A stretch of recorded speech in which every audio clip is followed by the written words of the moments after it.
Alô, pessoal. Eu sou Érico San Juan e este é o Ilustre Podcast, um podcast de gente muito ilustrada. E a gente sempre começa aqui com os recadinhos de sempre. Estamos no ar com novos episódios toda quinta-feira às 8 da noite no canal do YouTube da Rádio Metropolitana de Piracicaba e também no canal próprio do YouTube do Ilustre Podcast. E a nossa agenda com os novos e ilustres convidados de cada semana você pode encontrar no Instagram, @ilustrepodcast. E hoje não tem muitas delongas, né, que vocês notaram, porque a gente já quer apresentar o nosso ilustre convidado desse episódio. O nosso convidado é um cara que é íntimo tanto das palavras quanto das imagens. Ele é artista gráfico, ele é professor, um mestre que eu tive o prazer de conviver, e um mestre do humor gráfico, um cartunista, um caricaturista dos mais originais, como a gente vai ver pelos trabalhos dele. Nós vamos mostrar aqui, contar as histórias da trajetória do Camilo Riani. Palma! Bravo! Sinta-se aplaudido pelo pessoal que está nos vendo no YouTube, Camilo. Seja bem-vindo. Muito obrigado, Érico. Olha, inclusive essa questão que você falou do ilustre, ou ilustrado, aí eu fico com o ilustrado, né? Porque aqui é para valer, era pintura, é ilustrado. Estilo ilustrado. Não ilustre, mas ilustrado. Prazer estar aqui e para falar de arte, cultura, humor, vida, enfim. Isso. Estou aqui. Falamos de vida. Tudo é a vida, né? Tudo, no nosso tudo, podcast. Tudo. E eu falo pra caramba, né? Você sabe disso. Dan, coitado, faz os cortes aí, tá perdido, que eu vou falar. Nosso Danilo Teles aqui, o nosso líder aqui da Rádio Metropolitana de Piracicaba, que acolhe o nosso programa, né? Perfeito, nosso que bom. Ilustrado chefe aqui, o nosso patrão que seja. Mas ele disse que não se mete em nada. Então tá a gente só tem um certo limite de tempo, porque senão vira... 3 horas, mais ou menos? Um pouco, 2 horas a menos que isso. Tudo bem, tudo bem. Mas é um papo... Tá combinado. Abrange a sua trajetória, mas... A gente vai contar o principal dela. Afinal, tantas décadas, né, de trabalho, né? E eu não vou bancar o novo, que eu não sou mais também. Mas é difícil você condensar tanta história, né? Tanta memória, tanta imagem, né? Em 1 hora de podcast, que é o que a gente pretende sempre, né? É difícil, até porque eu costumo falar, Érico, toda vez que me convidam para ir para uma entrevista, para uma palestra, para alguma coisa assim, eu falo que é uma honra e uma loucura. Uma honra para mim e uma loucura da parte de quem convidou. Agora vai aguentar. Bom, você tem a irmandade dos doidinhos da Silva, né? Tem. No seu caso, Doidinhos da Costa, né? Que é um dos seus sobrenomes, né? Riani Costa. E, inclusive, isso que você citou da questão da atuação também como professor, né? E há poucos dias o dia do professor, então um abraço para todos os colegas, as colegas. Dia 15 de outubro, né? Que é uma data fundamental, né? Fundamental. Para os heróis do Brasil, né? Os educadores. E quanto mais a gente olhar para isso e somar essa dimensão, que é da educação, com arte, com cultura e com humor, a gente está construindo um processo civilizatório. Né? E eu me lembro de você, que você citou que teve a honra de estar junto, como aluno, mas na verdade você já era um mestre ali, que eu dava aula de ilustração, etc., e o Érico já um macaco velho naquela época. Mas eu fui o mico também, que iniciou muito cedo, né? Eu fui meio um aluno temporão de faculdade, né? Mas mestre é quem passa aqui, os ilustres aqui que recebem os elogios. Que bom, um prazer. Mas eu não nego a minha cota de participação, né, na vida dos mestres, né? Sim, como sim. você, né? No Salão Internacional de Humor, nos Pamonhas, enfim, os livros. No Salão Universitário de Humor, você capitaneou por décadas também. Sim, né? Você sempre ali também participando, apoiando, né? Muito importante. Muito importante. tão importante quanto você, que tem uma família numerosa. Sim. Eu queria contar primeiro, que você contasse da sua ilustre família, da sua família numerosa, dos seus inúmeros irmãos, que inclusive mais por finalzinho do nosso programa, a gente vai falar de um projeto que eles estão muito junto com você. Exato. Mas do princípio aí, conta aí da sua grande família. Olha, é grande mesmo, né? Grande Nós somos mesmo. 13. Eu sou o 10º filho do casal Aristóteles Costa e Clotilde Riani, né? E muita gente, inclusive aqui em Piracicaba, também conhece. Meu pai teve uma atuação aqui na vida profissional. Só do nome já iam lembrar muito, né? Já. Porque é um nome... Sim, Aristóteles. Já é nome de gente inteligente. Aristóteles Costa. E trabalhou na Receita Federal, na Receita Estadual. Então, ele teve uma trajetória aqui. E aí vieram os filhos, né? Como meu pai e minha mãe sempre foram muito apaixonados por arte, sorte nossa, né? Sorte de você. Arte e cultura, e também a questão, olha que engraçado, Érico, a questão do humor era uma marca também muito forte do meu pai. Ele era muito sério, muito dedicado, muito exigente e correto. Cidadão exemplar. Não, sem dúvida nenhuma. Ele realmente é um exemplo para todos nós. Mas ele tinha, na intimidade, uma sagacidade, principalmente depois, numa certa época da vida, que se aposentou e tal, isso veio mais forte ainda, são, inclusive, aquelas piadinhas completamente sem graça. E nós aprendemos a fazer igualzinho. Mas, quer dizer, essa valorização do humor como uma forma de lidar com a vida. E também a arte, né? E qualquer linguagem artística, qualquer música, teatro, literatura e as artes visuais, logicamente, né? Então, todos nós fomos criados muito nesse ambiente. E isso daí influenciou todo mundo. Eu e outros irmãos, que também são artistas, inclusive, né? Acho que você sabe. Sei, o Chico. Chico. Muito bem. E a atmosfera conta muito, né, Camilo? O ambiente, não sei se é determinante, mas é uma influência definitiva aí no destino de uma família, né? Super importante, né? E eu até digo que essa questão da arte, da cultura e do humor, nesse sentido que eu exemplifiquei com meu pai, isso nos moldou muito. E tenho outros irmãos também, a Amélia Riani, também artista plástica, depois o Paulo César, escritor, que é um dos mais velhos, enfim, tem uma quantidade grande. A Célia, que faz as músicas, vários de nós sempre relacionados à área da arte, da cultura. E, no meu caso, o humor ele veio também na linguagem artística, que é a questão do humor gráfico. E aí, Érico, eu estava pensando, quando estava vindo para cá, essa questão do humor, ele é um elemento tão fundamental da vida, e eu senti isso na minha pele. Por quê? Eu acho que a gente viveu, não é novidade para ninguém, né?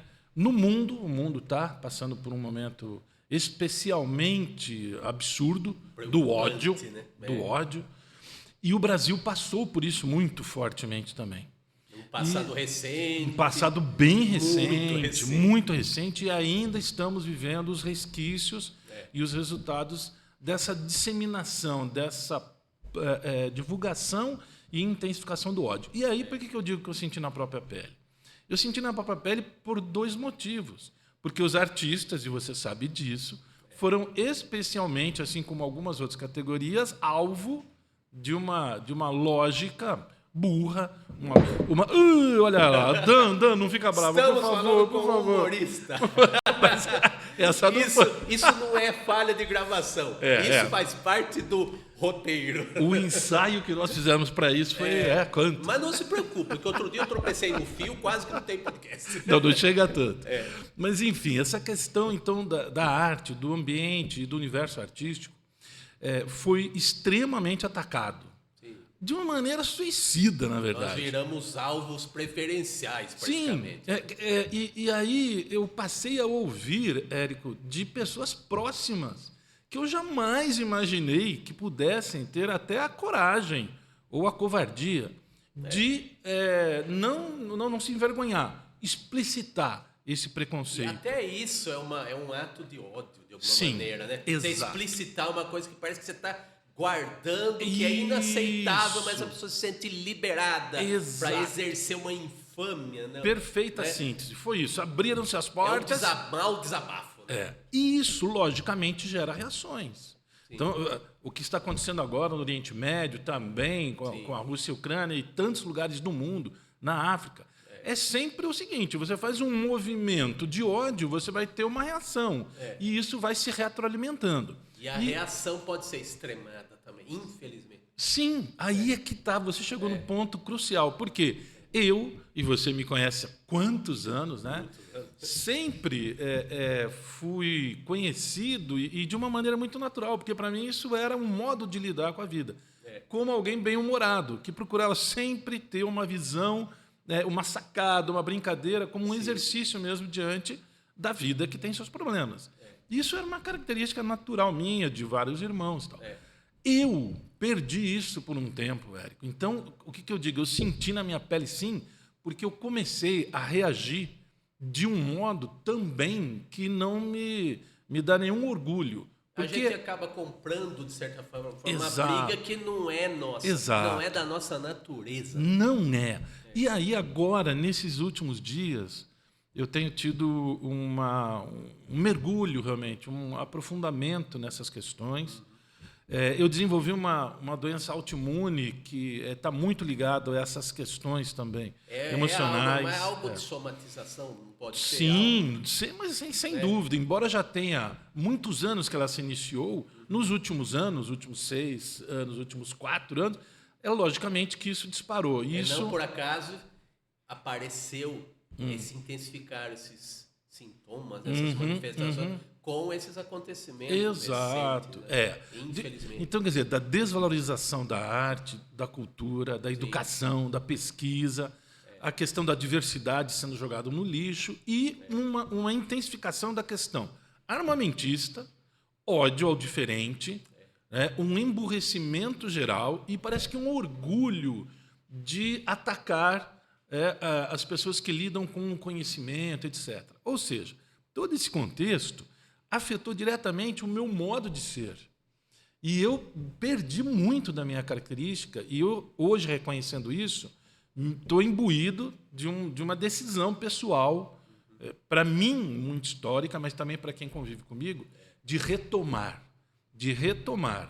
o enfrentamento à vida pela arte e pelo humor. E isto daí, na verdade, agora está me enchendo de gás, assim, de muito combustível. E eu espero que rapidamente a gente possa reencontrar, porque algumas questões estão se modificando. Eu acho que foi abrandado um pouco. Muita gente percebeu o equívoco. E isso é um ponto positivo, mas muita gente ainda não dá o braço a torcer. Foi um erro histórico e precisa ser reparado. Como?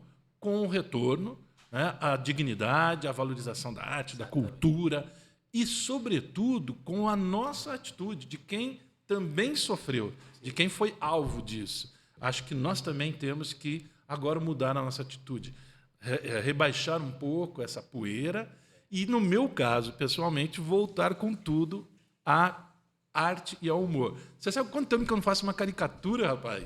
É uma vergonha. Eu posso imaginar. Mas qualquer tempo que a gente fica longe já parece uma distância absurda, né? Um lapso de tempo, né? Porque a vida, para um artista, a arte, ela é praticamente a vida.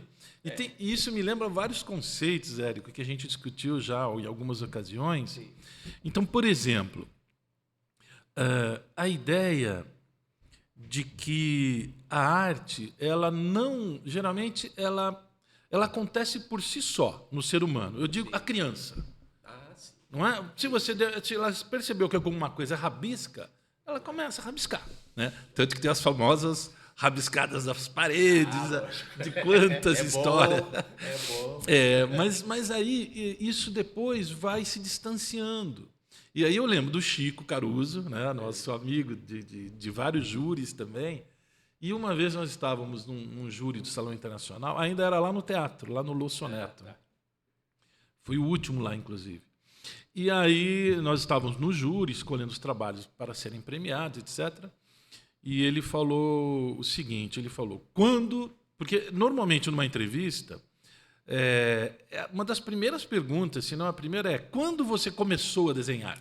Não é? Olha, eu respondo, quando eu sou entrevistado, eu tento responder diferente, mas igual. Isso. Já que a pergunta é igual, vamos botar nuances na resposta. Né? Isso, que foi mais ou menos o que ele falou naquela época e começou, acho que, se a gente começa propagar. A sacanear na resposta. Isso, se propagar entre nós, que é o seguinte, não é bem quando eu comecei a desenhar, é quando eu não parei. Isso aí. Não é porque começamos todos juntos, você que está assistindo, a tia, o rapaz ali da portaria, todo mundo começou quando pegou e rabiscou. O que acontece que diferencia é quando você para, porque aí sim você precisa de uma consciência dessa sociedade, dessa civilização, desse povo, de que você precisa incentivar. Tem que haver o incentivo.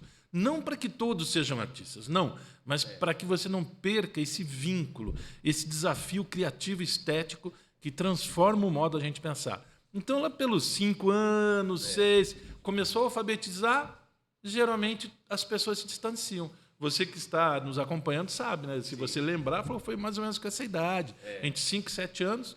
E aí alguns loucos como você, eu... Tipo a gente, né? A gente continua e acaba virando artista profissional. Sim. Mas isso é muito importante, Érico, porque existe essa dimensão natural, então, quer dizer, é uma necessidade humana a arte. Sim. E eu costumo dizer que todo mundo, até o tiozão chucro lá, grosseiro, todo mundo precisa de arte. Só que essa conexão natural com a arte, ela precisa ser entendida como um projeto para aquela sociedade que vai, então, passar a dar um valor permanente a isso, e não apenas pela espontaneidade individual. Porque a espontaneidade ela não passa necessariamente pelo contato ou o exercício da arte. Né? Não. Espontaneidade pode ser manifestada de diversas formas. Cantarolar no chuveiro, rabiscar alguma coisa, fazer um poema. Mas em algum momento acho que a espontaneidade precisa ser continuada, vamos dizer assim. Aí vem a educação, isso. Aí vem o aperfeiçoamento, se a pessoa tem uma habilidade que possa ser desenvolvida. Isso. E precisa ter educadores como você para perceberem esse facho, essa centelha de vocação até das pessoas, né? E Érico, os facilitadores, né? Sim, hoje, né? porque eu costumo dizer o seguinte, não necessariamente, retomando aquela ideia, de para formar artistas. É lógico que não, a sociedade é feita de milhões de ocupações. Mas a questão é que quando... eu até estava comentando isso esses dias aí numa outra entrevista. Os países mais desenvolvidos do mundo, com os índices de DH e tudo mais no topo, são os que mais investem em arte e cultura.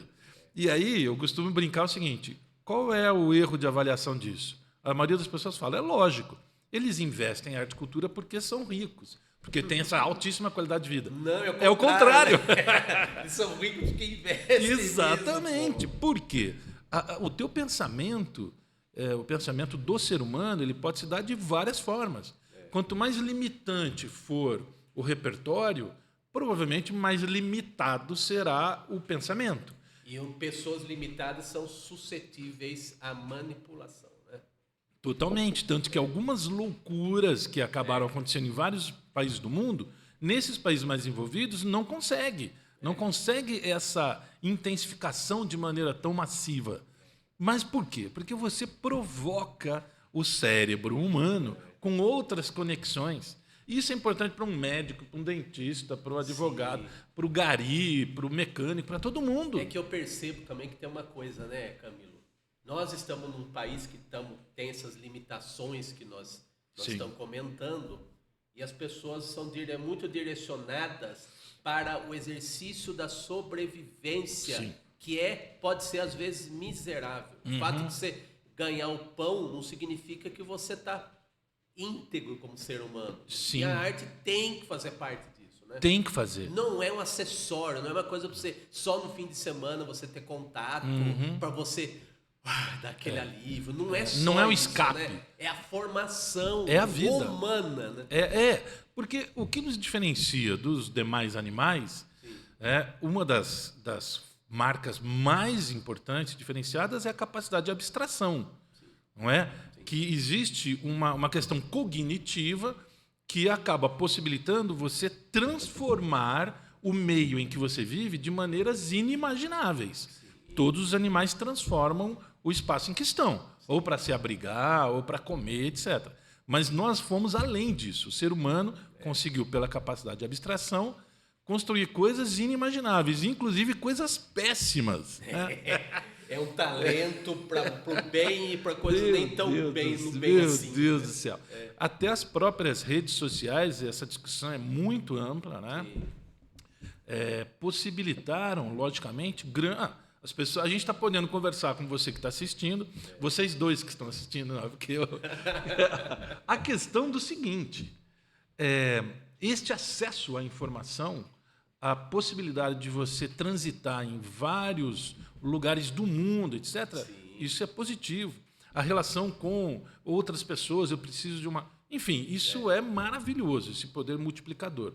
Porém, é evidente que isso também é um lugar maravilhoso para você vir, por exemplo, com a divulgação do ódio. E isto pega. Enfim, é uma discussão muito longa que acho que todo mundo... um seminário isso aqui. Todo mundo tem Seminário de comunicação. Precisaríamos de um dia só falando disso. Mas é interessante, porque os países mais desenvolvidos do mundo são também os que, na média, utilizam muito menos horas do dia nas redes sociais do que outros países como o Brasil. São produtivos, né? De a rede outra social forma. Pode ser um paraíso do ócio não criativo.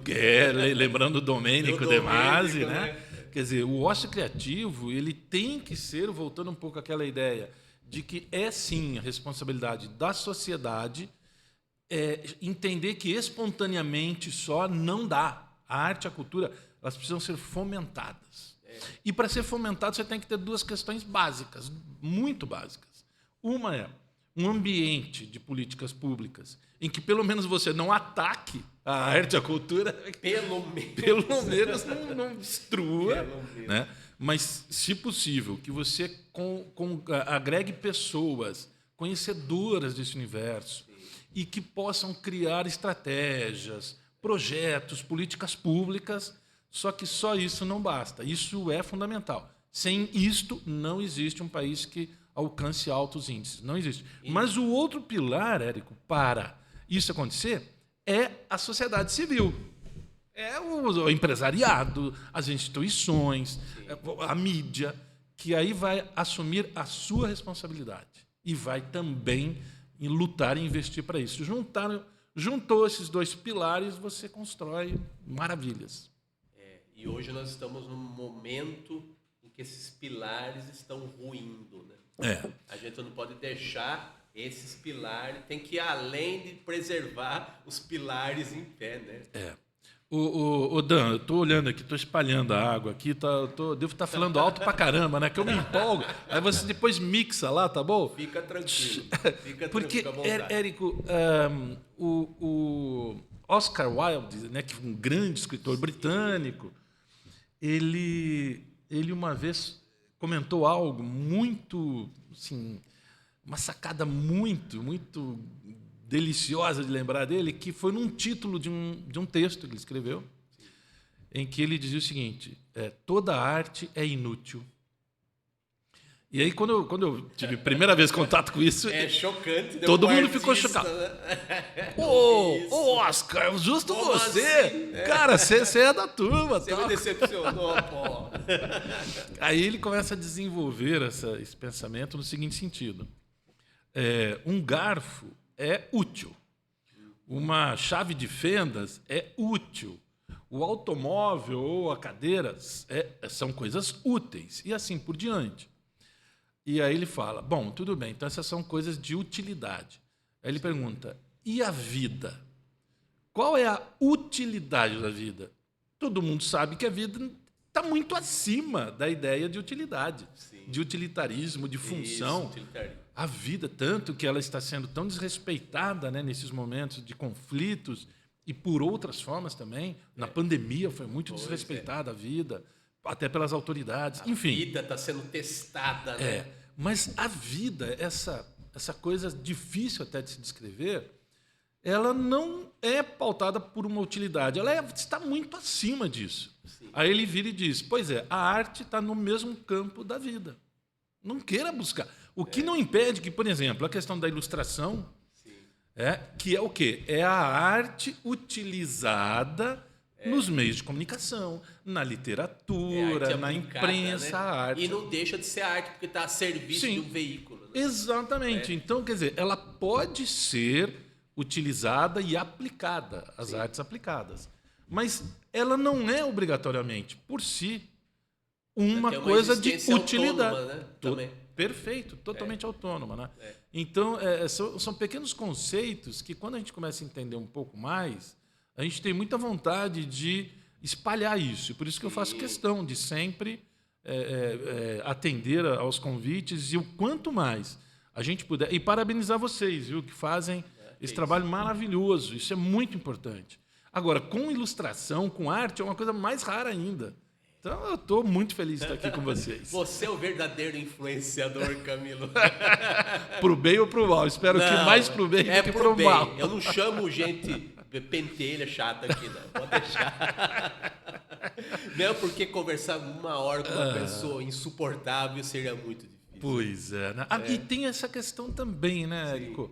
Que as pessoas ligadas, geralmente, a esse segmento da arte, da cultura, no caso, a ilustração, o humor gráfico, etc., como um fio condutor até desse projeto de vocês, geralmente são pessoas interessantes, cara. Porque são pessoas que, para conseguir alcançar um certo nível no resultado do seu trabalho, precisa obrigatoriamente investir muito, ser muito curioso, ser muito dedicado a coisas múltiplas, ou seja, o repertório acaba ficando muito interessante, muito vasto. Isso ao longo de uma vida, né? De uma vida. Isso não é coisa para anteontem, né? Não. Agora, esse tipo de incentivo à construção do seu repertório cultural, ela é válida para todas as pessoas de qualquer segmento, de qualquer profissão, né? E de qualquer idade também. Eu costumo dizer que a preguiça intelectual mata.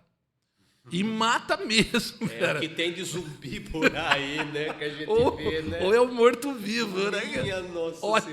Senhora. Melhor ainda, não é nem muito morto, é zumbi. Então, isso é muito triste, porque essa potência que nós temos é absolutamente maravilhosa, não é? E quanto mais a gente consegue incentivar, estimular isso, os resultados eles vêm muito rapidamente, né? Então, eu acredito que se a gente conseguir juntar arte, cultura, educação, conhecimento, pega tudo isso daí e aí joga em cima, aquela cauda de humor, aí sai de baixo. E a gente pode sair melado, que não tem problema nenhum. Com o maior prazer. Melados de humor é muito bom. E agora nós vamos começar a mostrar algumas pérolas do seu repertório. Olha, o que será que eles... Caricaturas, a arte que você espalha para o mundo. Olha o Danilo já foi aí. rápido no gatilho aqui. Que legal! Olha, uma coisa eu queria fazer um elogio público aqui, que é o seguinte. Na minha visão de uma pessoa de quase 50 anos, que tem um repertório, você falou, muito próprio e tudo mais, bebo dos mestres e tal, eu acho que você é um dos... eu tenho certeza, você é um dos caricaturistas mais originais que eu conheço. Porque muita gente, hoje em dia, a tendência é o 3D há algum tempo, né?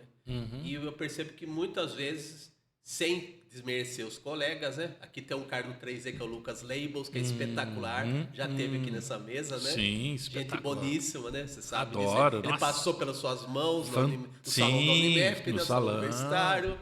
E você é um cara que coloca humor, a sua verve é de humor mesmo. Tem muita gente que vai pelo caminho aproximado ao das artes plásticas, até no questão do 3D. Isso é um cara inventivo.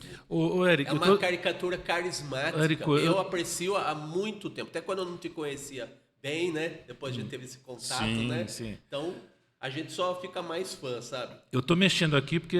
Qual é o seu número do Pix? Só para... Obrigado, Você cara. combinou de não dizer isso. Obrigado. E eu recebo com muita alegria, mas também com muita naturalidade Claro. Esse seu comentário, pelo seguinte, Érico, eu nunca consegui iniciar, por exemplo, uma caricatura, isso é uma dificuldade mesmo, a partir de uma foto. Não é coisa louca? Porque assim, você sempre imagina que você parte de uma foto. Parece que é o básico, o instrumento básico do caricaturista, é a referência fotográfica, né? As que eu fazia assim, e tinha que fazer, geralmente quando eu estava fazendo para Veja, para Folha, para vários outros veículos, logicamente você tem uma encomenda ali. Então é uma caricatura do fulano. Uma vez eu me lembro que eu fiz para o Le Monde Diplomatique e era um ministro francês, que eu nunca sabia nem da existência do cara.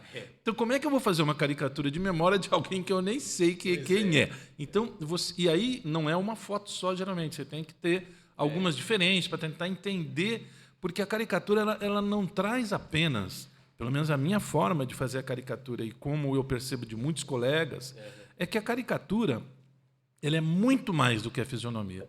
Ô, Dani, uma hora o gogó Dani, seca, né? E até enxugou. Eu pensei que fosse o chopp agora. Não, é depois o chopp? Ele, olha só. O melhor vem mais tarde. Poxa vida. Não tinha chopp, mas obrigado pela caipirinha aqui. Ele engana bem. Mas voltando. Eu entendo de uma forma muito natural para o meu processo criativo tentar trazer o aspecto psicológico do caricaturado, né? Aquelas nuances da persona e não do rosto apenas. Então, tem uma inventividade, você toma umas liberdades, como as que você disse que não toma no caso de encomendas, né? Sim. Mas essa inventividade, ela vai na essência do caricatura. E para isso, como você falou, que precisa ter repertório, precisa ter bagagem, você não pode se limitar a só tomar como base uma foto. Você tem que ter um repertório que te permita captar a essência e até ser inventivo na imagem que você vai fazer. E olha que interessante, mesmo sob encomenda, muitas vezes eu iniciei com esse meu processo pessoal, que é o seguinte: eu imagino uma caricatura do fulano.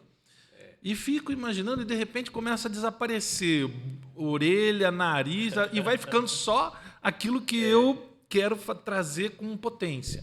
Então, por exemplo, uma do Gilmar Mendes, que depois eu soube que ele também viu, se gostou ou não sei. Eu não tive nenhum processo, por enquanto, no STF, nenhum. Mas que foi a editora Abril, que eu fiz para a Veja, à época. Eu resolvi fazer desse processo, porque ele é uma figura que eu já tinha a imagem muito clara. Figuras públicas muito badaladas, vamos dizer assim. A gente tem a memória daquela figura. E eu prefiro fazer do que partir de uma foto. E eu, no caso, a dele acabou ficando sem nariz, sem orelha. Mas se você olha, a boca, né? Aquela boquinha, o olho dele, assim. Então até a voz eu imagino. Tanto que o Ziraldo, a minha história do início na carreira de humor gráfico é uma piada, viu? Que não é... Que bom, né? Mas eu quero comentar um pouco dessa daqui, mas eu quero retomar a que originou a minha carreira profissional no humor gráfico. Então, veja bem, eu já era editor de arte, já era professor, já tinha trabalhado desde agências até grandes jornais. Isso nos anos 1990? Comecinho dos anos 90. Tá. E aí, eu, no trabalho de direção de arte, criava projetos gráficos, inclusive, para grandes jornais, etc. E ilustrava. Eu tinha uma paixão muito forte pela caricatura, né? E sempre acompanhei o Salão Internacional, o Pasquim e tudo mais. Mas eu não fazia profissionalmente. Porque, como eu iniciei, o primeiro prêmio que eu recebi da imprensa, da grande imprensa, foi da Folha de São Paulo, cuja premiação era iniciar a vida profissional como ilustrador da Folha. Então, o prêmio era ilustrar para a Folha. Concurso que volta e meia eles promovem. Isso, né? Exato. E aí, naquela época, então, eu fiz na categoria de ilustrador. Na categoria de caricatura, coincidentemente, quem ganhou comigo foi o Dálcio Machado. Então, os dois novinhos e tal. E depois eu fui encontrar o Dálcio em muitas outras situações que a gente vai contar também. Mas, voltando àquele momento, eu vi um dia na televisão uma divulgação na Rede Globo lá sobre o salão que teria em homenagem ao Enfio.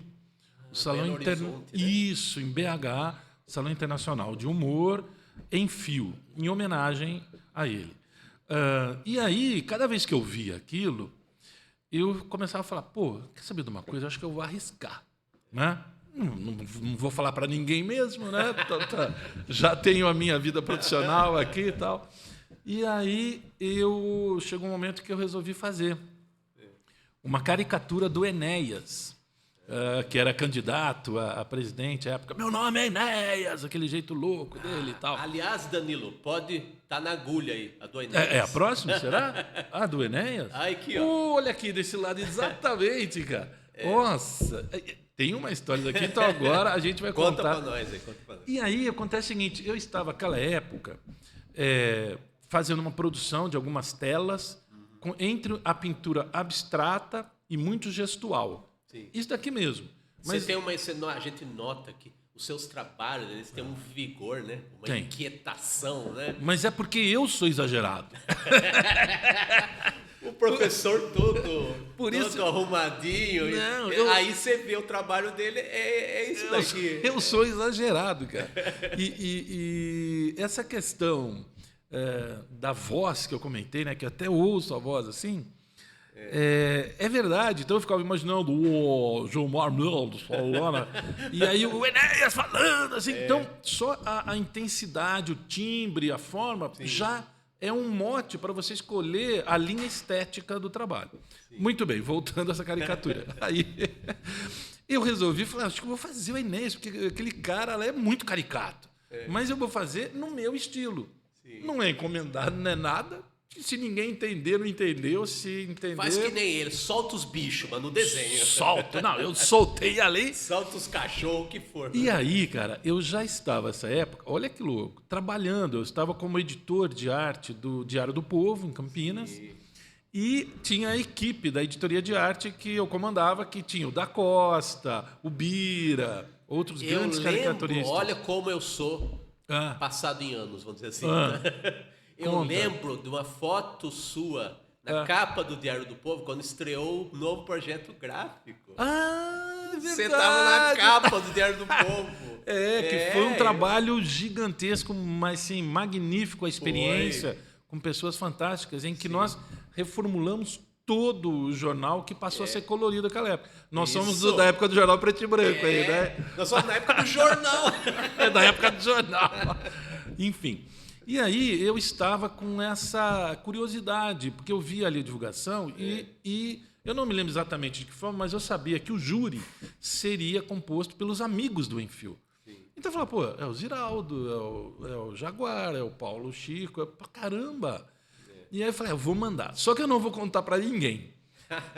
E aí um dos integrantes dessa equipe era o Dálcio Machado. E nós tínhamos e sempre tivemos uma afinidade.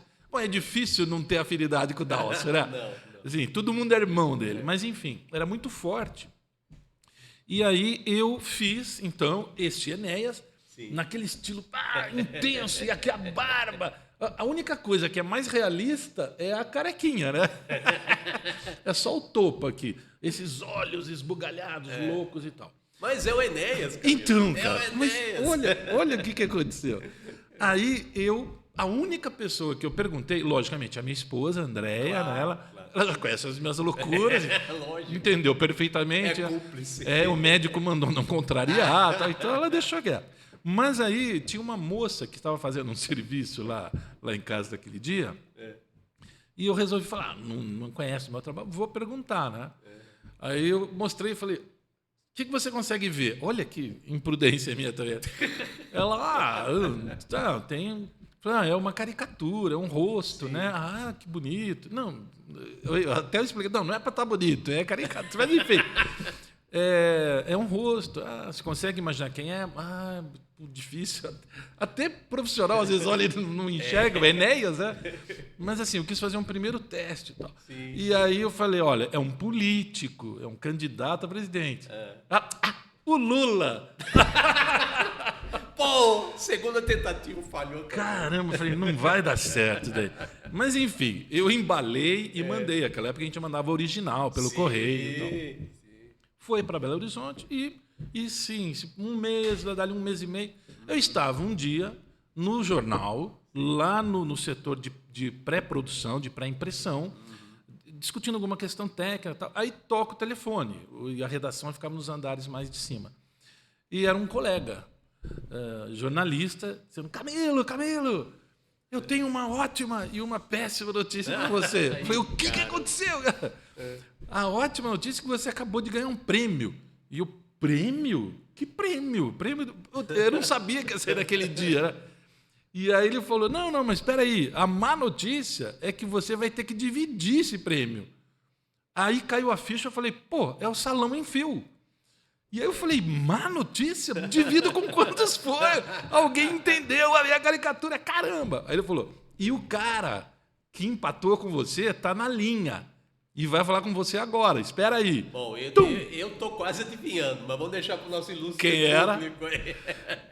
Era o Dálcio Machado, já começando com filho da...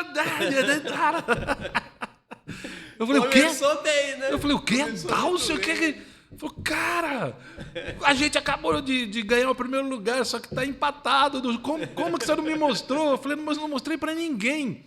E ele tinha mandado um espiridião a mim, que até hoje é atuante lá, senador, tudo. Sim. Carequinha, assim, de uma perfeição, porque o Dálcio tem um domínio anatômico que é genial. Tem um estilo originalíssimo. É também. genial, mas assim, uma anatomia requintada, né? E o Enéas era quase que um rabisco abstrato. Os carecas deram sorte para você. Foi maravilhoso. E foi naquele salão que ainda bem novinho, o Cal Gomes, depois o Quinho, mais novinho ainda, estavam começando a participar. E agora eu quase derrubo o microfone. Você vê que o humor não falta. Mas enfim. Aí, cara, o que ele falou?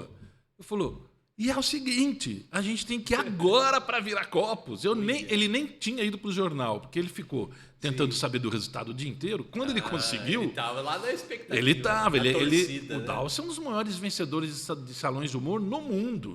Passou de 100 prêmios. Já passou de 100 no mundo inteiro. Dos maiores salões. E aí ele falou, a gente tem que ir agora para Viracopos, que tem as passagens para a gente ir para lá, que a gente vai ser recebido pelo júri à noite e receber em mãos o prêmio. Falei, o quê? Então foi assim, foi uma coisa tão inusitada, tão louca. Pega uma muda de roupa aí, vai para o aeroporto. Não, que muda de roupa? Eu fui com a roupa que eu tava. Eu tava, inclusive, com um esparadrapo aqui, um band-aid, que meu filho tinha. Era novinho, bebezinho, eu deitei ele no meu colo, ai, que lindo. Aí e ele ficou roxo. Aí caramba. eu dei uma disfarçada, fui do jeito que eu tava. Tá. Bom, chegando lá, quem nos recebe? Ziraldo, Jaguar, Fortuna não estava mais vivo à época, Paulo, Chico, Angeli, Glauco, Laerte. Só a nata. Lan. Só a nata. Como assim? Então, como o Paulo Caruso falou um dia, bem-vindos ao Olimpo. Eu falei, onde que eu tô? O que eu tô fazendo? É a primeira caricatura. Mas, então, e daí é que nasceu toda a minha trajetória, porque o Ziraldo quis a caricatura. Aí ele publicou na revista Bundas e no Pasquim, 21. Ele tem original, inclusive, né? Em mãos. Aí eu fiz um outro para o salão, enfim. E o trabalho acabou gerando repercussões que até hoje a revista Piauí publicou há alguns meses, menos de um ano, também em página inteira, a tal da caricatura, porque era uma matéria sobre a extrema-direita e o Enéas. Ou seja, olha que forma mais sem pé nem cabeça, e aí é que eu entro de corpo e alma no humor gráfico, né? E aí vem toda a vida. Que maravilha. Ô Camilo, já deu para ver que o que não falta é história, né? Nós vamos ter que fazer uma leitura dinâmica aí, que o nosso tempo está escasso, infelizmente. Tá vendo? Culpa do Dan, fica dele. cortando, fica... Fica aparecendo para dar água. Ele tá falando que é para eu voltar lá. Aí, na Vai próxima, ter parte 2. próxima faz 2 horas. Então vamos fazer uma leitura dinâmica aqui. Sim. Essa aqui, isso que eu gosto no seu estilo, né? Que você descreveu também agora, né? Que é a memória da caricatura, não necessariamente a referência fotográfica. É o arquétipo, Né? é o ser. Exatamente. É a imagem, é o persona. Então a gente viu isso no Enéas, que você descreveu aí, né? Que é o começo da sua carreira na caricatura, né? Sim. A Amy Winehouse, que vai por esse caminho, né? Então, o Gonzaga já é algo mais...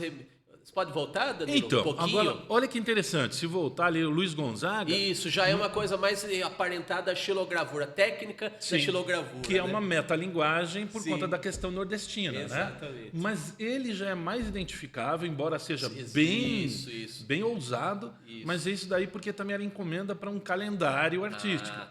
Então você percebe, aqui era para um festival, aqui era para um calendário. Ela mas já mesmo, difere um pouco das outras, porque é mais identificável. Aí indo para M, ali também foi para um festival, que inclusive me rendeu também um prêmio, e o Ziraldo de novo estava nessa história. É o seu bruxo. Aí ele falou, preferido. eu nem conheço quem é essa moça, mas o desenho tá... E aí, Que bom. então, é essa questão, quase que de uma abstração, né? Vamos lá. Vamos lá para a dinâmica que eu falo de leitura dinâmica. Aqui é um cara ligado às palavras e que as imagens e as palavras são praticamente a mesma coisa. São signos identificáveis aí.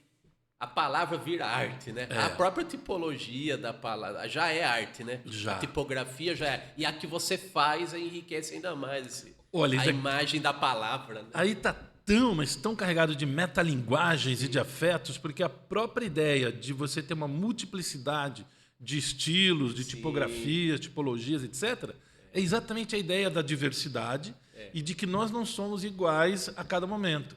E aí a outra minha paixão, que é a filosofia, né? E a arte também, a literatura, aí inspirou essa ideia do mudo. Maravilha. Logo E existe. tem uma outra demonstração de afeto pela palavra na imagem seguinte aqui, que eu acho espetacularmente poético isso aqui. Viu? Sim. Eu inclusive chamo essa série de escritelas.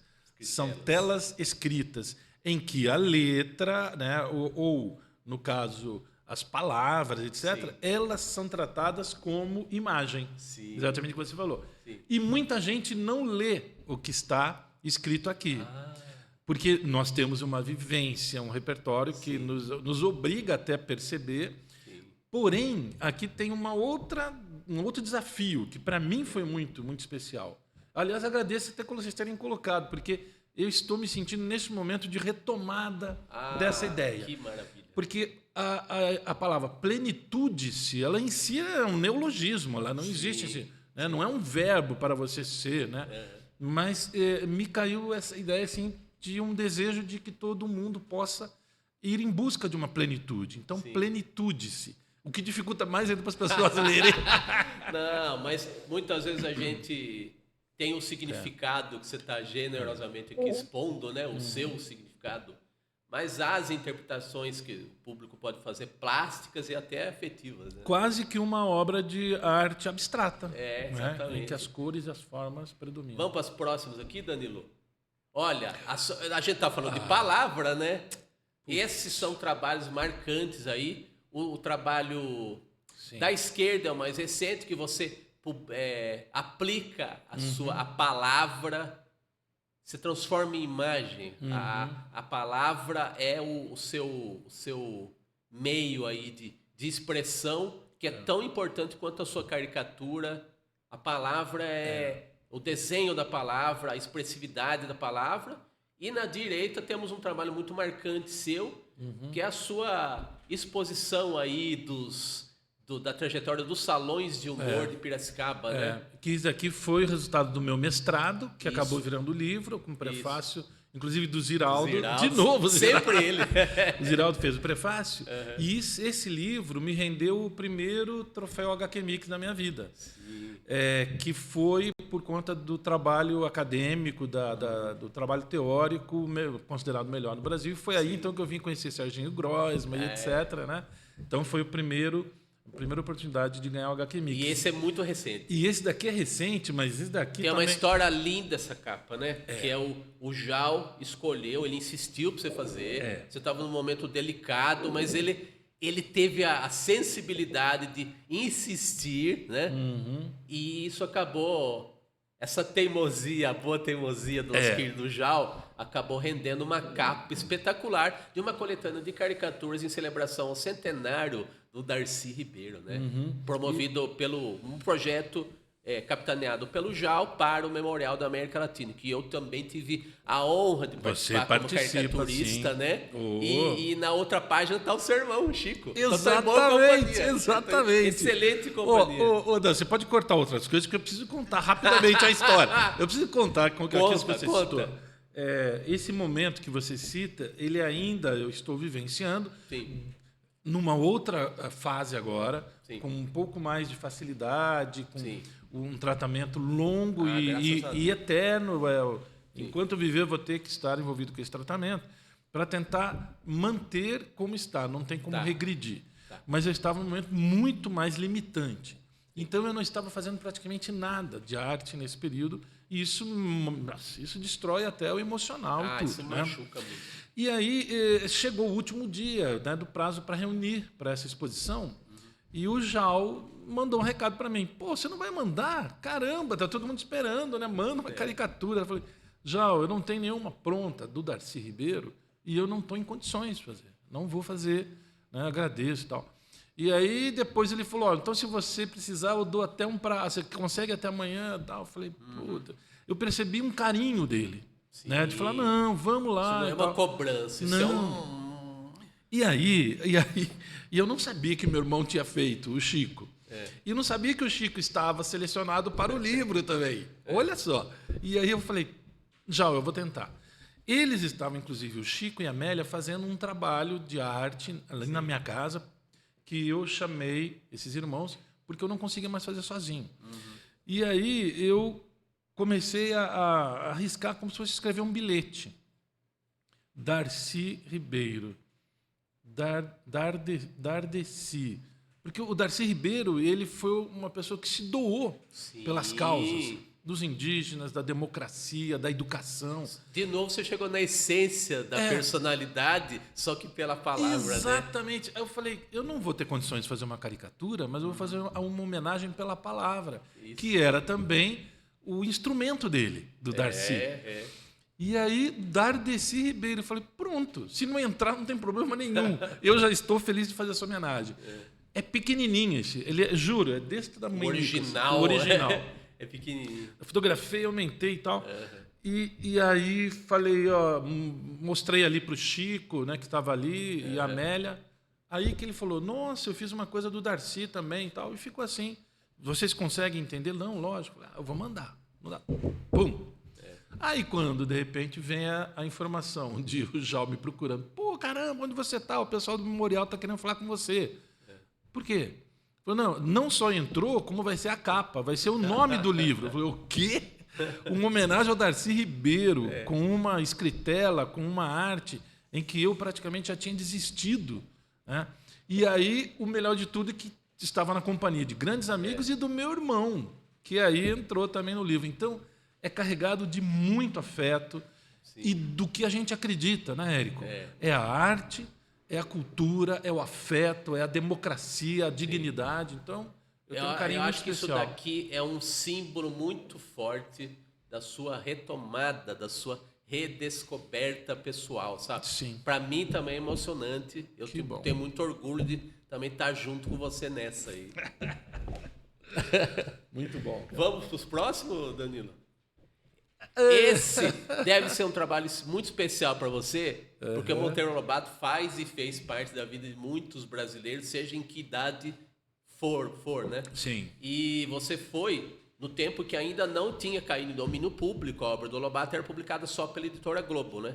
Você foi ilustrador de uma das obras do Lobato, né? Em edições mais recentes, né? Ô, Dan, contrata esse rapaz aqui, porque ele é um baita pesquisador, cara. A minha obrigação, né? Pô, Érico, perfeito. isso? Cara, e exatamente isso rendeu um baita problema pra mim, na verdade. Por quê? Por quê? Que isso? A editora Globo me convidou, então, porque eles estavam fazendo com diferentes ilustradores as últimas edições, que eles iam fazer um investimento muito grande Sim. da obra do Monteiro Lobato, ilustrada por alguns cartunistas ou ilustradores Sim. convidados especialmente para aquela edição. Eles desfizeram um padrão de ter um Isso. ilustrador para a obra completa, né? Isso. Eu achei espetacular. E aí cada um, então, ia recriar a sua Emília, Sim. o seu Visconde de Sabugosa, né? maravilhoso. E aí eu fiquei entusiasmadíssimo, mas eles me convidaram sabendo do meu estilo. E meu estilo não é tão palatável para todo mundo. É uma explosão de E vitalidade. aí já estava tudo combinado, cachê, tudo vamos fazer e tal. E Sim. quando eu mandei os primeiros estudos de como eu via a Emília, de como eu via o Pedrinho lá, a família do Monteiro Lobato recusou-se. Olha Falou, não, isso. está reprovado. Que isso. Aí a editora Globo toda com... Cheio de dedos. Cheio de dedos. Camilão, a Emília subiu no telhado. Isso é a chamada saia justa, se tratando de uma boneca, saia né? até também. Não, porque um dos problemas, inclusive, era a saia. Porque acertei sem querer. além do traço ser muito assim Frenético. a saia dela eu quis fazer uma coisa mais ainda surrealista. Quase que era como se fosse um CD. Ela não tinha aquela quedinha do paninho, era espivetada como ela. Além das pinceladas. Tem a ver com a personalidade dela, meu Deus do céu. E aí eles agradeceram super educadamente. Olha, nós estamos constrangidos, nós vamos pagar pelo menos uma parte. Porque a família tinha ainda ingerência sobre o resultado. Tinha. Né? Foi exatamente por isso. Estava terminando a época do domínio, ainda não era domínio público, né? Era o direito autoral. Portanto, eles tinham total direito de falar quero ou não quero. Tinha poder de veto. Poder de veto, legalmente falando. Sim. E aí, eu falei, mas espera aí, o Globo, eu posso fazer uma segunda tentativa? Que eu não vou aceitar um não, realizando um sonho da minha vida. Esse é guerreiro. Quando que eu ia imaginar que eu ia ilustrar o Monteiro Lobato, cara? Pois é. Falei, não, eu posso fazer? Não, mas aí a gente vai ter que então pagar aquele pacote que foi combinado. Não, aquilo. Tá bom. Fiz o segundo. Não. A família recusou de novo.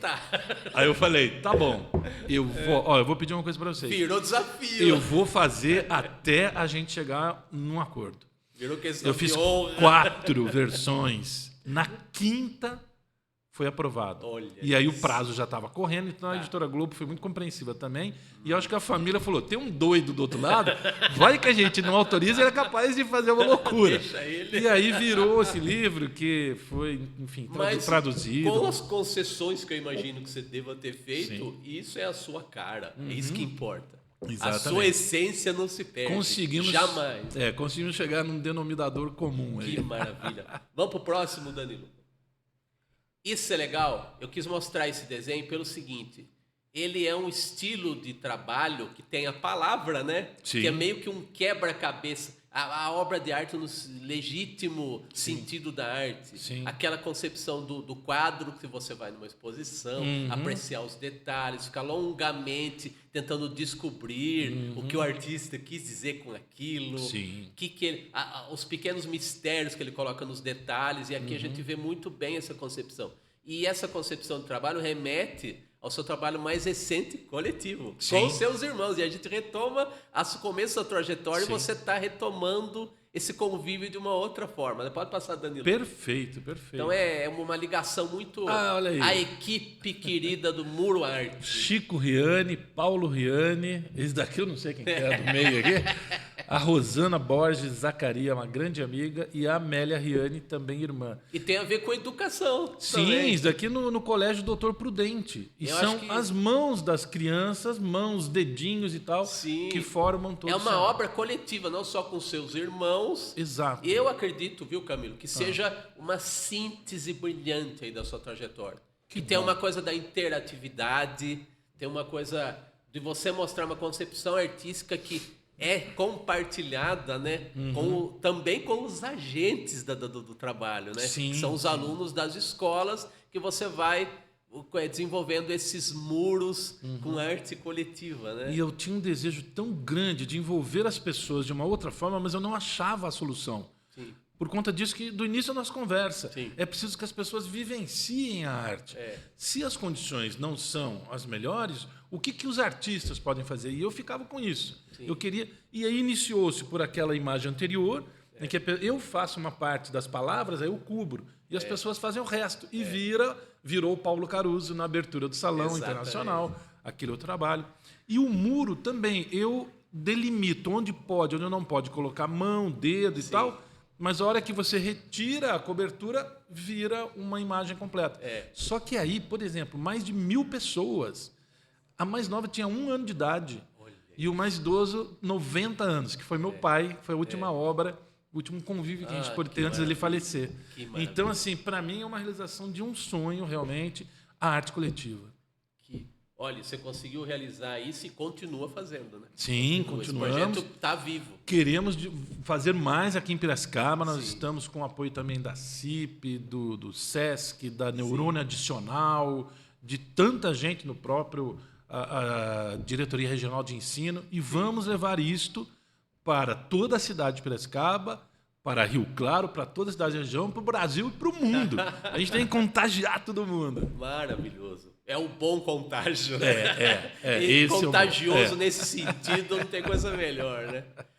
Camila, agora vamos passar para o painel final, que é a forma do mundo te encontrar via internet. A arrobinha lá do Instagram, camilo.riani. Eu quero que você te agradecer imensamente pelos ensinamentos, até de uma maneira indireta, com o nosso convívio, pela inspiração, né? Porque os mestres inspiram. E deixa o seu recado final aí, que é só o começo. Agora tem mais meia hora pro recado, Não. nada? Agora é a hora pra gente se despedir. Olha, com chave de ouro. Parabéns, Érico. Obrigado. A gente se conhece há tanto tempo. Tantos projetos, né, em momentos diferentes da vida que a gente pôde compartilhar. E, cara, você cada vez mais me surpreende pela sua capacidade, por esse seu repertório.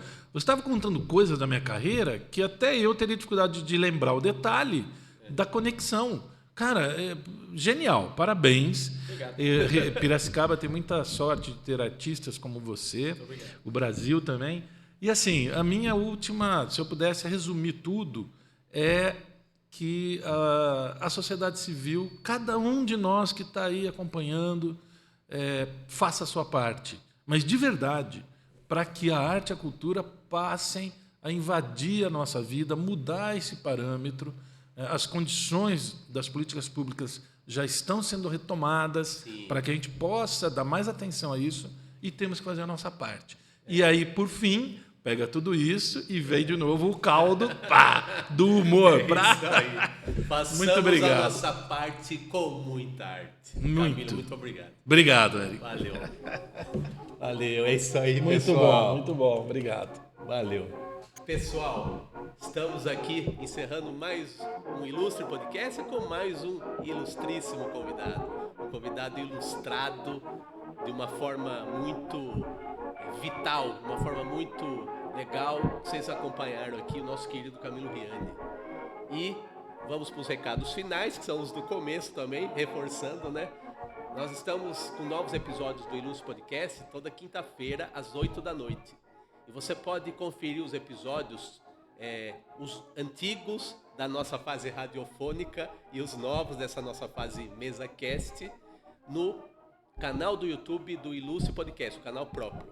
E os novos episódios, além de outros programas tão bacanas, assim, que a gente espera que tenha sido bacana para vocês, um jornalismo de Piracicaba, da região, outros programas aí com boas entrevistas, você acompanha no canal da Rádio Metropolitana de Piracicaba, no canal do YouTube. E a agenda dos novos episódios do Ilustre Podcast está no @ilustre.podcast. Então ficamos por aqui, esperamos você nos acompanhar, nos prestigiar na próxima semana. Até lá!